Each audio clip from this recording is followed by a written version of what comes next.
শীতপ্রধান দেশ কানাডাতে গ্রীষ্মকাল মাত্র 3 থেকে 4 মাস পর্যন্ত স্থায়ী হয়।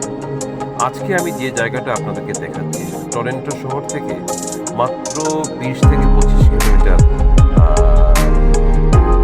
পূর্বে পূর্বে অবস্থিত, এবং সেটা শহরটির নাম হচ্ছে অ্যাজাক্স, এবং এটা অন্টারিও লেকের ঠিক পার ঘেঁষে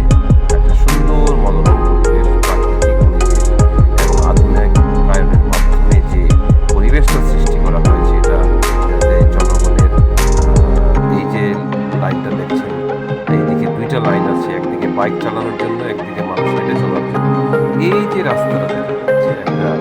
বিশেষ একটা দেওয়া হয়েছে, সেটা চলে গেছে অন্টারিও লেকের ঠিক বিচের কাছে, এবং এখানে মানুষজন এসে অনেক আনন্দ করতে করতেছে। আমরাও এখানে